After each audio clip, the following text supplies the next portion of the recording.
ಕಬ್ಬೆ ಬರ್ಸಿದ್ರಿ ಅಂತ ಅಂದ್ಬಿಟ್ಟು ನೀವೇ ನೋಡ್ಬಿಟ್ಟು ನಗಿತೀರಾ ಅಷ್ಟು. ಸಾಯಂಕಾಲ ಸುಮಾರು 4:15 ಟೈಮ್ ಯಾವ ಥರ ಮಳೆ ಬೀಳ್ತಾ ಇದೆ ಅಂತ ನೋಡ್ರಿ.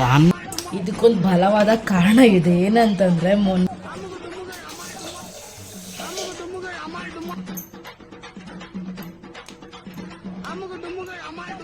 ಮಳೆ ಮಳೆ ಮಳೆ ಆಹಾ ಎಂತ ಮಳೆ. ಗೇಟ್ಗೆ ನೆನಪಿರಲ್ಲ ಹಾಳಾದ್ದು. ಇವತ್ತು ಯಾವಾರ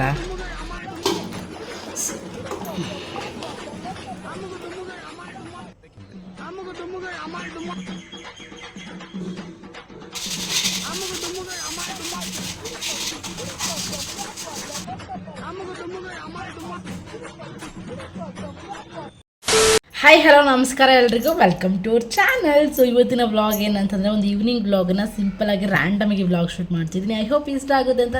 ಇವತ್ತಿನ ವ್ಲಾಗ್ ಯಾರಿಗೆಲ್ಲ ಇಷ್ಟ ಆಗಿದೆ ಪ್ಲೀಸ್ ಸಬ್ಸ್ಕ್ರೈಬ್ ಮಾಡ್ಕೊಳ್ಳಿ. ಹಾಗೆ ಇವತ್ತಿನ ವೀಡಿಯೋಗೆ ಒಂದು ಲೈಕ್ ಕೊಡಿ.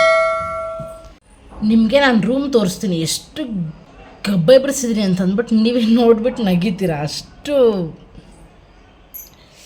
ಇದನ್ನ ನೀವು ಕೇಳ್ಬೋದು, ಬಟ್ಟೆ ಹಾರಾಕೋ ಜಾಗನ ಏನಕ್ಕೆ ಹಿಂಗೆ ಎಲ್ಲ ಹಾಡಿಟ್ಟಿದ್ದೀರಾ ಅಂತ. ಇದಕ್ಕೊಂದು ಬಲವಾದ ಕಾರಣ ಇದೆ. ಏನಂತಂದರೆ ಮೊನ್ನೆ ಬಟ್ಟೆ ಒಗೆದುಬಿಟ್ಟೆ ನಾನು. ಅಂದರೆ ಊರಿಂದ ಬಂದಿದ್ದೆ, ಯಾವತ್ತು ಗೊತ್ತಾ, ಶನಿವಾರನ ಈ ಗೇಟ್ಗೆ ನೆನಪಿರಲ್ಲ ಹಾಳಾದ್ದು. ಇವತ್ತು ಯಾವಾರ ಶುಕ್ರವಾರ. ಅದಕ್ಕೆ ನಾವು ಬಂದಿರೋದು ಬುಧವಾರ ಬಂದಿದ್ದು. ಬುಧವಾರ ಸಂಜೆ ಬಂದು ಊರಿಂದ. ಸೊ ನೆನ್ನೆ ಏನು ಮಾಡಿದೆ, ಗುರುವಾರ ಬಟ್ಟೆ ಜಾಸ್ತಿ ಇದೆ, ಇನ್ನೂ ಕಾಯೋಕ್ಕಾಗಲ್ಲ, ಇನ್ನೂ ಜಾಸ್ತಿ ಆಗಿಬಿಟ್ರೆ ಮತ್ತು ನನಗೆ ಕಷ್ಟ ಅಂತ ಹೇಳ್ಬಿಟ್ಟು ಬಟ್ಟೆಗಳೆಲ್ಲ ಒಗ್ದಾಕ್ಬಿಟ್ಟು ಹಾರಾಕ್ಬಿಟ್ಟು ಮನೆಗೆ ಬಂದು ನೆಮ್ಮದೇ ಕುತ್ಕೊಂಡು ತಿನ್ನೋಷ್ಟರಲ್ಲಿ ಪಟ ಅಂತ ಮಳೆ. ಏನು ಮಾಡೋದು, ಮತ್ತು ತಗೊಬಂದು ಈಚೆ ಕಡೆ ದಾರ ಕಟ್ಟಿ ಹಾರಾಕ್ದೆ, ಒಳಗೆ ಹಾರಾಕ್ದೆ. ಅಗೇನ್ ಇವತ್ತು ಶುಕ್ರವಾರ ತಗೊಂಡಾಗ ಮತ್ತೆ ಹಾರಾಕ್ದೆ. ಏನು ಮಾಡ್ರು ಹಾರ್ತಾನೆ ಇಲ್ಲ ಬಟ್ಟೆ. ಮೋಡ ಹೆಂಗಿದೆ ತೋರಿಸ್ತೀನಿ ರೀ. ಈ ಥರ ಮೋಡ ಮುಚ್ಕೊಂಡಿದ್ರೆ ಆಕಾಶ ಕಾಣ್ತೈತೋ ಇಲ್ಲ ಅಂತಲೂ ಗೊತ್ತಿಲ್ವೇ. ಈ ಥರ ಮೋಡ ಮುಚ್ಕೊಂಡೈತೆ. ಏನು ಮಾಡೋದು, ಮೋಡ ಮುಚ್ಕೊಳ್ಳೋದು ಮತ್ತು ಬರೋದು ಹಾಗೆ ಆಗ್ತಾನೆ ಇದೆ. 1-2 ಸಾರಿ ತೆಗೆದು ಹಾಕಿದ್ದೀನಿ. ಮೋಡ ಮುಚ್ಕೋ ತಕ್ಷಣ ಮಳೆ ಬರುತ್ತೆ ಅಂತ ಓಡೋಗೋದು ಭಯ ಪಟ್ಕೊಂಡು. ಸೊ 1-2 ಬಟ್ಟೆ ಸ್ವಲ್ಪ ತಣ್ಣಕ್ಕಿದೆ ಬಿಟ್ಟರೆ ಬಾಕಿ ಬೇರೆ ಎಲ್ಲನೂ ಸ್ವಲ್ಪ ಪರವಾಗಿಲ್ಲ. ಮತ್ತು ಏನು ಮಾಡೋಕ್ಕಾಗಲ್ಲ, ಬಿಸಿಲು ಬರುತ್ತಾರೆ ಅನ್ನೋದು ಗೊತ್ತಿಲ್ಲ. ಹಾಗಾಗಿ ಫಸ್ಟ್ ಮಡ್ಚ್ಬಿಟ್ಟು ಎಲ್ಲ ಆರ್ಗನೈಸ್ ಮಾಡಿ ಇಟ್ಬಿಡ್ತೀನಿ. ಅದಾದಮೇಲೆ ಬ್ಲಾಗ್ ಕಂಟಿನ್ಯೂ ಆಗುತ್ತೆ ನೋಡಿ. ಸಾಯಂಕಾಲ ಸುಮಾರು 4:15 ಟೈಮ್ ಯಾವ ಥರ ಮಳೆ ಬೀಳ್ತಾ ಇದೆ ಅಂತ ನೋಡ್ರಿ. ಹನಿ ನಾನು ಹೇಳಿಲ್ವಾ, ಮಳೆ ನೋಡಿ ಇವಾಗ ಬಿಸಿಲು ಬಂದಿರೋ ಥರನೇ ಐತೆ.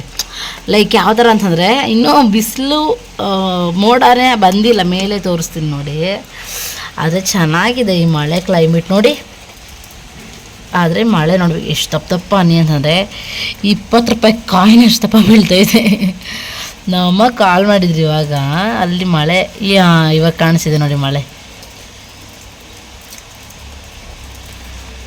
ಮಳೆ ಮಳೆ ಮಳೆ ಆಹಾ ಎಂತ ಮಳೆ. ಮನೇಲಿ ಇರೋ ಕೆಲಸ ಎಲ್ಲ ಮಾಡ್ಕೊಂಡು ಈವ್ನಿಂಗ್ ಪೂಜೆ ಅದು ಇದು ಪ್ರತಿಯೊಂದು ಕೆಲಸ ಕೂಡ ಕಂಪ್ಲೀಟ್ ಆದಮೇಲೆ ಅಡುಗೆ ಮಾಡೋಣ ಅಂಥೇಳಿ ಅಡುಗೆ ಮನೆಗೆ ಬಂದಿದ್ದು. ನಮ್ಮ ಅತ್ತೆ ಮನೆಯಿಂದನೇ ಅವರೆಕಾಯಿ ಮತ್ತು ಎಲೆಕೋಸನ್ನ ನಮ್ಮ ಮನೆಯವ್ರು ತೊಗೊಬಂದಿದ್ರು. ಹಬ್ಬಕ್ಕೆ ಹೋಗಿದ್ರಲ್ವ ಆವತ್ತು ತೊಗೊಬಂದಿದ್ರು. ಫಸ್ಟು ಎಲೆಕೋಸೆ ತೊಗೊಂಡೆ ನಾನು ಮಾಡೋಣ ಅಂಥೇಳಿ. ಅದಾದಮೇಲೆ ಅವರೆಕಾಯಿ ನೋಡೋಣ ಅಂತ ನೋಡಿದ್ರೆ ಸ್ವಲ್ಪ ಲೈಟಾಗಿ ಮೇಲ್ಗಡೆ ಸಿಪ್ಪೆಲ್ಲ ಹೋಗ್ಬಿಟ್ಟಿರೋ ಥರನೇ ಕಾಣಿಸ್ತು. ಸೊ ಎತ್ತಿಟ್ಬಿಟ್ಟು ಫಸ್ಟು ಅವರೆಕಾಯಿ ಮಾಡಬೇಕು, ಇಲ್ಲಾಂದರೆ ವೇಸ್ಟ್ ಆಗ್ತೈತೆ. ಇಲ್ಲಾಂದರೆ ಅತ್ತೆಯವರಾದರೂ ಮಾಡ್ಕೊಂಡು ತಿಂದಿರೋರಲ್ಲ, ಇಲ್ಲ ನಮ್ಮ ಅಮ್ಮಗಾದರೂ ಕಟ್ ಕಳಿಸ್ಬೇಕಿತ್ತು. ಈ ಕಡೆ ಎರಡೂ ಆಗಿಲ್ಲ, ಇವತ್ತಿಟ್ಟರೆ ನಾಳೆ ಕೈಗೆ ಸಿಗೋಲ್ಲ ಅಂತಂದ್ಬಿಟ್ಟು ಅವರೆಕಾಯಿನ ಸುಲ್ಕೊಂಡಿದ್ದೆ. ಸೊ ಎಲ್ಲ ಸುಲ್ತಾದ್ಮೇಲೆ ಒಂದು 4-5 ಸರಿನೇ ಚೆನ್ನಾಗಿ ವಾಶ್ ಮಾಡಿದೆ. ಬಿಕಾಸ್ ಗೊತ್ತಲ್ವ, ಸ್ವಲ್ಪ ಮೇಲೆಗಡೆ ಹೊಟ್ಟೆ ಹೋಗಿತ್ತು ಅನ್ಬೇಕಾದ್ರೆ ಸಾರು ಕೆಟ್ಟೋಗ್ಬಾರ್ದು ಅಂತ ಅಂದ್ಬಿಟ್ಟು. ಕಾಳೇನು ಚೆನ್ನಾಗಿತ್ತು, ಆದರೂ ಕೂಡ 4-5 ಸರಿ ಕ್ಲೀನಾಗಿ ವಾಶ್ ಮಾಡಿಕೊಂಡು 2 ಆಲೂಗಡ್ಡೆನ ಕಟ್ ಮಾಡಿ ಹಾಕ್ಕೊಂಡಿದ್ದೀನಿ. ಸ್ವಲ್ಪ ಜಾಸ್ತಿನೇ ಅಂತ ಅನ್ನಿಸ್ತು. ಇದಕ್ಕೆ ಬೇಳೆ ಸಾಂಬಾರು ಮಾಡೋಣ ಅಂತ ಒಂದು ಮೈಂಡು. ಇದಕ್ಕೆ ಬೇಳೆ ನನಗೆ ಸಾಂಬಾರು ಇಷ್ಟ ಆಗಲ್ಲ, ಹಾಗಾಗಿ ನನಗೆ ಅವರೆಕಾಳು ಹುಳಿನೇ ಇಷ್ಟ. ನನಗೆ ಇದಕ್ಕೆ ಬೇಳೆ ಸಾಂಬಾರು ಅಷ್ಟು ಇಡ್ಸೋದಿಲ್ಲ, ಹಂಗಾಗಿ ಕಾಳು ಹುಳಿನೇ ಮಾಡ್ಕೊಳೋಣ, ಬೇಕಿದ್ರೆ ಬೆಳಗ್ಗೆಗೂ ಆಗುತ್ತೆ, ಜಾಸ್ತಿ ಆದರೂ ಪರವಾಗಿಲ್ಲ ಅಂತ ಅಂದ್ಬಿಟ್ಟು ಅವರೆಕಾಳು ಹುಳಿನೇ ಮಾಡ್ತಾಯಿದ್ದೀನಿ. ತುಂಬ ಟೇಸ್ಟಿಯಾಗಿ ಬಂದಿತ್ತು. ಇದನ್ನ ನಾನು ಶೇರ್ ಮಾಡ್ಕೊಂಡಿದ್ದೀನಿ ರೆಸಿಪಿ ಅಂತ ಅನಿಸುತ್ತೆ, ಗೊತ್ತಿಲ್ಲ. ಆದರೆ ಸಿಂಪಲಾಗಿ ಒಂದು ಚಿಕ್ಕದಾಗಿ ತೋರಿಸ್ತೀನಿ ಅಷ್ಟೇ. ಸೊ ಉಪ್ಪು ಹಾಕ್ಬಿಟ್ಟು ನೀರು ಹಾಕ್ಬಿಟ್ಟು ಸ್ವಲ್ಪ ಅರಿಶಿನ ಹಾಕ್ಬಿಟ್ಟು ಗ್ಯಾಸ್ ಮೇಲೆ ಇಟ್ಕೊಂಡಿದ್ದೀನಿ. ಈ ಅಡುಗೆ ಮಾಡೋ ಟೈಮ್ಗೆ ನಮ್ಮ ಯಜಮಾನ್ರ ಮನೆಗೆ ಬಂದುಬಿಟ್ಟು ಒಂದು 5 ಮಿನಿಟ್ಸ್ ಇದ್ದರು, ಮುಖ ತೊಳ್ಕೊಂಡು ಫ್ರೆಶ್ ಅಪ್ ಆದರು. ಹಂಗೆ ಮತ್ತೆ ಯಾವುದೋ ಬಾಡಿಗೆ ಬಂತು ಅಂತೇಳಿ ಕಾಲ್ ಮಾಡಿದ್ರು. ಅಗೇನ್ ಅವ್ರು ಹೋದರು. ಹಿಂಗೆ ಹೋಗ್ತಾ ಬರ್ತಾನೆ ಇದ್ರ ಸ್ವಲ್ಪ ಬೇಜಾರೇ ಆಗೋಯಿತು. ಸ್ವಲ್ಪ ಹೊತ್ತು ಇದ್ರೆ ಟೈಮ್ ಪಾಸ್ ಮಾಡಿದ್ರೆ ಅಂತ ಚೆನ್ನಾಗಿರೋದು ಅಂತ. ಅಂದರೆ ಇವತ್ತು ಕ್ಲೈಮೇಟ್ ಎಲ್ಲ ತುಂಬ ಚೆನ್ನಾಗಿತ್ತು, ಮಳೆ ಬೀಳ್ತಿತ್ತು ಹೊರಗಡೆ. ಹಾಗಾಗಿ ಅವರು ಸ್ವಲ್ಪ ಬೇಗ ಬಂದರು. ನಾನು ಸರಿ ತುಂಬ ದಿನ ಆಯಿತು, ಅಂದರೆ ಹಬ್ಬಕ್ಕೆ 3-4 ಡೇಸ್ ಗ್ಯಾಪ್ ಆಗೋಯ್ತು. ಅದಾದಮೇಲೆ ನಾನು ವೀಡಿಯೋ ಎಡಿಟಿಂಗ್ ಅದು ಇದು ಮಾಡ್ಕೊಂಡಿದ್ದೆ. ಜಾಸ್ತಿ ಮಾತಾಡಿದ್ದೀವಿ, ತುಂಬ ಟೈಮ್ ಸ್ಪೆಂಡ್ ಮಾಡಿದ್ದೀವಿ ಅಂತಲೇ ಅನಿಸಿಲ್ಲ. ಹಾಗಾಗಿ ಸ್ವಲ್ಪ ಬೇಜಾರಾಯಿತು. ಅವ್ರ ಜೊತೆ ಇದ್ದಿದ್ರೆ ಸ್ವಲ್ಪ ಚೆನ್ನಾಗಿರೋದು ಅನ್ನೋ ಥರ ಫೀಲ್ ಆಯಿತು. ಅದಕ್ಕಂದ್ರೆ ಅವರು ಬೇಗ ಬಂದರು. ಬಟ್ ಅಗೇನ್ ಅವ್ರು ಹೋಗಬೇಕಾಯಿತು. ನಾನು ಸ್ವಲ್ಪ ಇವತ್ತು ಅಡುಗೆನ ಬೇಗನೆ ಮಾಡಿಕೊಂಡೆ. ಕಾರಣ ಬಂದುಬಿಟ್ಟು ಈ ಥರ ಮಳೆ ಟೈಮೆಲ್ಲ ಅಂತಂದರೆ ನೈಟ್ ಟೈಮು ಕರೆಂಟ್ ಹೋಗ್ಬಿಡುತ್ತೆ ಅಂತಂದ್ಬಿಟ್ಟು ಸ್ವಲ್ಪ ಬೇಗನೆ ಮಾಡ್ಕೊಳ್ಳೋಣ ಅಂತ ಹೇಳ್ಬಿಟ್ಟು ಬೇಗನೆ ಮಾಡ್ಕೊಬಿಟ್ಟೆ. 6:30ಗೆಲ್ಲ ಅಡುಗೆ ಆಗೋಗ್ಬಿಟ್ಟಿತ್ತು. ನಾನು ಕರೆಕ್ಟಾಗಿ ಅಡುಗೆ ಮಾಡಿ ಮುಗಿಸೋ ಟೈಮ್ ಕರೆಕ್ಟಾಗಿ ಪವರ್ ಹೋಯ್ತು. ಆವಾಗ ಅಂದ್ಕೊಂಡೆ ಒಳ್ಳೆ ಕೆಲಸ ಮಾಡಿದ್ದೀನಿ ಅಂತ. ಖಾರಕ್ಕೆ ಏನಿಲ್ಲ, ಎಲ್ಲ ಹಸಿನೇ ರುಬ್ಕೊಂಡಿದ್ದೀನಿ. ಈರುಳ್ಳಿ, ಬೆಳ್ಳುಳ್ಳಿ, ಕೊತ್ತಂಬರಿ ಸೊಪ್ಪು, ಒಂದು ಟೊಮೆಟೊ, ಕೊಬ್ಬರಿ ಇಷ್ಟನ್ನ ಹಾಕ್ಕೊಂಡು ಸಾಂಬಾರು ಪುಡಿ ಹಾಕ್ಕೊಂಡು ಚೆನ್ನಾಗಿ ಕುದಿಸಿದೆ. ಸಾಂಬಾರು ರೆಡಿ ಆಯಿತು. ಮತ್ತು ಕರೆಂಟ್ ಹೋದಾಗೆಲ್ಲ ವೀಡಿಯೋ ಮಾಡ್ಕೊಂಡಿಲ್ಲ. ಇವರು ಮತ್ತೆ ಒಂದು ಸುಮಾರು 8 ಗಂಟೆ ಟೈಮ್ಗೆ ಅಗೇನ್ ರಿಟರ್ನ್ ಬಂದರು. ಅದಾದಮೇಲೆ ನಾನು ಹೇಳ್ದಲ್ಲ, ಮಾತಾಡೋಕ್ಕೆ ಸಿಕ್ಕಿರಲಿಲ್ಲ ನನಗೂ ಅವರಿಗೆ. ಸೊ ಹಾಗಾಗಿ ಅದು ಇದು ಕತೆ ಮಾತಾಡ್ಕೊಂಡು ತುಂಬ ಟೈಮ್ ಸ್ಪೆಂಡ್ ಮಾಡಿದ್ವಿ. ವ್ಲಾಗನ್ನ ನಾನು ನೈಟೇ ಮುಗಿಸ್ಬಿಟ್ಟೆ. ಅಂದರೆ ಅಡುಗೆ ಮಾಡಿದ್ಮೇಲೆ ಅವ್ರು ಬಂದಮೇಲೆ ನಾನು ವ್ಲಾಗೇ ಮಾಡೋಕ್ಕೆ ಹೋಗಿಲ್ಲ. ಆಮೇಲೆ ಸ್ಟಾರ್ಟ್ ಮತ್ತೆ ಅಗೇನ್ ನಾನು ಮಾರ್ನಿಂಗು ಕಂಟಿನ್ಯೂಷನ್ ವ್ಲಾಗ್ ಮಾಡಿದ್ದೀನಿ. ಬೆಳಗ್ಗೆ ಎದ್ದ ತಕ್ಷಣ ಮುಖ ತೊಳ್ಕೊಂಡು ಸ್ವಲ್ಪ ಫ್ರೆಶ್ ಅಪ್ ಆಗಿಬಿಟ್ಟು ಎಕ್ಸಸೈಸ್ ಮಾಡಬೇಕು. ಹಾಗಾಗಿ ಸ್ವಲ್ಪ ಸ್ಟ್ರೆಚರ್ಸ್ ಅದರ ಮಾಡಿಬಿಟ್ಟು ಸ್ವಲ್ಪ ಬಾಡಿ ಫ್ಲೆಕ್ಸಿಬಲ್ ಮಾಡಿಕೊಂಡು ಅದಾದಮೇಲೆ ನಾವು ಎಕ್ಸಸೈಸ್ ಮಾಡೋಣ ಅಂತಂದ್ಬಿಟ್ಟು ಸ್ವಲ್ಪ ಚಿಕ್ಕ ಪುಟ್ಟ ಈ ಥರ ಸ್ಟ್ರೆಚರ್ಸ್ ಮಾಡ್ತಾಯಿದ್ದೀನಿ. ಅದು ಕಂಟಿನ್ಯೂ ಮಾಡಿದ್ರೆ ಅದೇ ಥರನೇ ಎಕ್ಸಸೈಸ್ ಮಾಡೋಕ್ಕೆ ಚೆನ್ನಾಗಿರುತ್ತೆ ಅಂತ ಎಕ್ಸಸೈಸ್ ನಾನು ಆವಾಗಿಂದನೂ ಮಾಡ್ತಾಯಿದ್ದೀನಿ. ಆವಾಗಿಂದ ಅಂತಂದರೆ ನಾನು ಏನು ಕಾಲೇಜ್ಗೆ ಹೋಗ್ಬೇಕಾದ್ರೂ ಮಾಡ್ತಿದ್ದೆ, ಕೆಲ್ಸಕ್ಕೆ ಹೋಗ್ಬೇಕಾದ್ರೂ ಮಾಡ್ತಿದ್ದೆ. ಜಾಸ್ತಿ ಎಲ್ಲ ಮಾಡಲ್ಲ, ಏನು ಫ್ಲೆಕ್ಸಿಬಲ್ ಇಟ್ಕೋಬೇಕು ಬಾಡಿ ಆ ಥರ ಎಲ್ಲ ಇಲ್ಲ. ಸ್ವಲ್ಪ ನನಗೆ ಮತ್ತು ಎನರ್ಜಿ ಬೂಸ್ಟ್ ಮಾಡುತ್ತೆ. ಹಾಗಾಗಿ ಆವಾಗವಾಗ ಒಂದು 5 ನಿಮಿಷ 10 ನಿಮಿಷ ಮಾಡ್ಕೊತೀನಿ. ಸ್ವಲ್ಪ ಸ್ಟಾರ್ಟಿಂಗ್ ಆಪ್ರೇಷನ್ ಆಗಿದೆ, ಸಡನ್ನಾಗಿ ಇದ್ದ ತಕ್ಷಣ ದೊಡ್ಡ ಎಕ್ಸಸೈಸ್ ಮಾಡೋದು ಬೇಡ ಅಂತ ಚಿಕ್ಕ ಪುಟ್ಟ ಸ್ಟ್ರೆಚರ್ಸ್ನ ಮಾಡ್ಕೊತಿದ್ದೀನಿ. ಸೊ ಬೆಳಗ್ಗೆ ಮಾಡಿ ಆದಮೇಲೆ ಚೆನ್ನಾಗಿ ನೀರು ಕುಡಿದ್ಬಿಟ್ಟು ಬಿಸಿನೀರು ಕುಡಿದ್ಬಿಟ್ಟು, ಮತ್ತು ಇದು ಬೆಳಗ್ಗೆ ಮಾರ್ನಿಂಗ್ ಹೆಲ್ತಿ ಡ್ರಿಂಕ್ ಏನು ಕುಡಿತಿದ್ದೆ ಅದನ್ನು ಕುಡಿತಾ ಇಲ್ಲ. ಹೀಟಾಗಿ ತುಟಿ ಹತ್ರ ಗಾಯ ಆಗಿತ್ತಲ್ಲ ಲಾಸ್ಟ್ ವೀಡಿಯೋದೆಲ್ಲ ನೀವು ನೋಡಿರ್ತೀರ. ಹಾಗಾಗಿ ಜಾಸ್ತಿ ಬೇಡ ಇನ್ನು ಅಂತಂದ್ಬಿಟ್ಟು ಅದನ್ನ 1-2 ದಿನ ಸ್ಟಾಪ್ ಮಾಡಿದ್ದೀನಿ. ಮತ್ತು ಬೆಳಗ್ಗೆ ಬಾಗಿಲು ತೊಳ್ದು ರಂಗೋಲಿ ಹಾಕ್ಕೊಂಡೆ ಎಲ್ಲ. ಅಂದರೆ ಫಸ್ಟು ನೀರು ಕುಡ್ದು ಆದಮೇಲೆ ಕಾಫಿ ಎಲ್ಲ ಏನು ಕುಡ್ದಿಲ್ಲ, ರಂಗೋಲಿ ಹಾಕ್ಕೊಂಡು ನಿಧಾನವಾಗಿ ಇದು ಹಾವು ರಂಗೋಲಿ ಈ ಥರ ಚಿಕ್ಕ ಪುಟ್ಟದ ಹಾಕ್ಕೊಬಿಡ್ತೀನಿ. ಇನ್ನೂ ತುಂಬ ದೊಡ್ಡ ರಂಗೋಲಿಗಳನ್ನ ಒಂದರಿಂದ ಒಂದು ಸೇರಿಸಿ ಇದಕ್ಕೆ ಸೇರಿಸಿ ಆ ಥರ ಎಲ್ಲ ತುಂಬ ರಂಗೋಲಿಗಳಿದ್ದಾವೆ. ನನ್ನ ಮನೆ ಊರಿಗೆ ಹೋದಾಗೆಲ್ಲ ಬರ್ಕೊಬಂದಿದ್ದೀನಿ ಬುಕ್ಕಲ್ಲಿ. ಅದೊಂದೊಂದೇ ಎಕ್ಸ್ಪೆರಿಮೆಂಟ್ ಮಾಡೋಣ ಅಂತ ಅಂದ್ಕೊಂಡು. ಸೊ ಫೈನಲಿ ಈ ಥರ ನಮ್ಮ ಮನೆ ಬಾಗಿಲು ಕಾಣ್ತಿದೆ. ಸೊ ಎಲ್ಲ ಮುಗ್ದಾದ್ಮೇಲೆ ಟೈಮ್ ಒಂದು 7:30 ಸುಮಾರು ಆಗಿತ್ತು. ಚೆನ್ನಾಗಿ ಎಳೆ ಬಿಸಿಲು ಹಂಗೆ ಹೊಳಿತಾ ಇತ್ತು, ಸೂಪರಾಗಿತ್ತು. ಅದು ಹಂಗೆ ರಿಫ್ಲೆಕ್ಟಾಗಿ ರೂಮ್ಗೆ ತುಂಬ ಬೆಳಕು ಬರ್ತಾಯಿತ್ತು. ಒಂಥರ ಫ್ರೆಶ್ ಈ ಥರದ್ದೆಲ್ಲ ನೋಡಿದಾಗ. ಅದಕ್ಕೆ ಸೂರ್ಯ ಹುಟ್ಟೋದನ್ನ ಸೂರ್ಯ ಮುಳುಗೋದನ್ನೆಲ್ಲ ನೋಡಿದಾಗ ಮನಸ್ಸು ಒಂಥರ ಶಾಂತವಾಗಿರುತ್ತೆ ಅಂತ ಹೇಳ್ತಾರಲ್ಲ, ಅದನ್ನೆಲ್ಲ ಕೂಡ ಫೀಲ್ ಮಾಡಬೇಕು.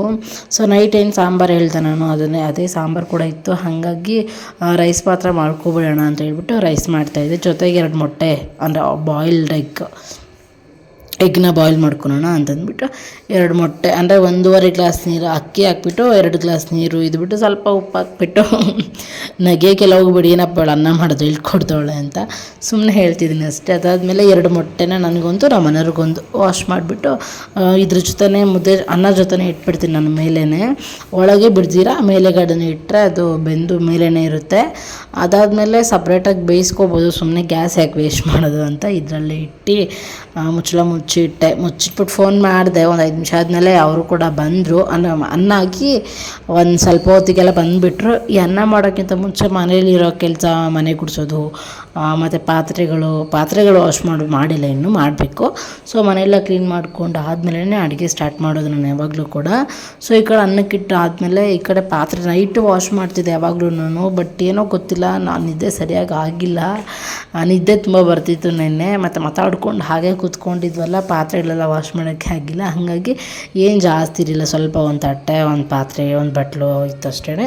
ಸಣ್ಣ ಪುಟ್ಟದ್ದು ತೊಳ್ಕೊಂಡಾದ್ಮೇಲೆ ಅವರು ಬಂದರು, ಜೊತೆಗೆ ಊಟ ಮಾಡಿದ್ವಿ. ಅದು ವ್ಲಾಗು ನೆಕ್ಸ್ಟ್ ವ್ಲಾಗ್ ಬರುತ್ತೆ ನೋಡಿ, ಇದ್ದೇ ಕಂಟಿನ್ಯೂಷನ್ ವ್ಲಾಗು. ಬಟ್ ಅದರಲ್ಲಿ ಯಾವ ವ್ಲಾಗ್ ತುಂಬ ಚೆನ್ನಾಗಿದೆ. ಇವತ್ತಿನ ಈ ವಿಡಿಯೋ ಯಾರಿಗೆಲ್ಲ ಸ್ವಲ್ಪ ಆದರೂ ಇಷ್ಟ ಆಗಿದೆ ಪ್ಲೀಸ್ ಚಾನಲ್ನ ಸಬ್ಸ್ಕ್ರೈಬ್ ಮಾಡ್ಕೊಳ್ಳಿ. ಹಾಗೆ ಇವತ್ತಿನ ವಿಡಿಯೋಗೆ ಒಂದು ಲೈಕ್ ಕೊಡಿ. ಇವತ್ತೇನು ಊಟ ಅಂತಂದರೆ ಅನ್ನ ಸಾಂಬಾರು ಮೊಟ್ಟೆ ಒಂದು ಒಳ್ಳೆ ಕಾಂಬಿನೇಷನು. ನನಗಂತೂ ಸಿಕ್ಕಾಪಟ್ಟೆ ಇಷ್ಟ ಆಗುತ್ತೆ. ಈ ಥರ ಸಿಂಪಲ್ಲಾಗಿ ನನಗೆ ನಿಜ ನೀವು ನಾಷ್ಟಕ್ಕೆ ಬೇರೆ ಬೇರೆ ಥರ ಎಲ್ಲ ಮಾಡ್ತೀರೇನೋ ಗೊತ್ತಿಲ್ಲ, ಬಟ್ ನಾನು ಈ ಥರ ಸಾಂಬಾರು ಉಳಿದಾಗ ವೇಸ್ಟ್ ಅಂತೂ ಮಾಡಲ್ಲ. ನನಗೆ ವೇಸ್ಟ್ ಮಾಡಿದ್ರೆ ನಿದ್ದೆ ಕೂಡ ಬರೋದಿಲ್ಲ ಸರಿಯಾಗಿ, ಹಂಗಾಗಿ ನಾನು ವೇಸ್ಟ್ ಎಲ್ಲ ಮಾಡೋಕ್ಕೆ ಹೋಗಲ್ಲ. ಹಂಗೂ ಮಿಕ್ತಂತಂದರೆ ಈ ಥರ ಅನ್ನ ಮಾಡ್ಕೊಬಿಡ್ತೀನಿ. ಏನೂ ಮಿಕ್ಕಿಲ್ಲ ಅಂತಂದರೆ ಬೆಳಗ್ಗೆ ನಾಷ್ಟಕ್ಕೆ ಏನಾದರೂ ಒಂದು ಸ್ಪೆಷಲ್ ಡಿಶ್ಶೇ ನಾನು ಮಾಡ್ತೀನಿ ನಮ್ಮ ಮನೆಯವರಿಗೋಸ್ಕರ. ನಮ್ಮ ಮನೆಯಲ್ಲಿರೋರಿಗೆ ಮನೆ ಕೆಲಸ ಮಾಡೋದೇ ಕಷ್ಟ ಆಗ್ಬಿಟ್ರೆ ಜೀವನ ತುಂಬ ಕಷ್ಟ ಆಗಿಬಿಡುತ್ತೆ. ಹಾಗಾಗಿ ಮನೆ ಕೆಲಸಕ್ಕೆಲ್ಲ ಇತ್ತೀಚೆಗೆಲ್ಲ ಏನು ಬೇಜಾರಾಗ್ತಿಲ್ಲ ನನಗೆ.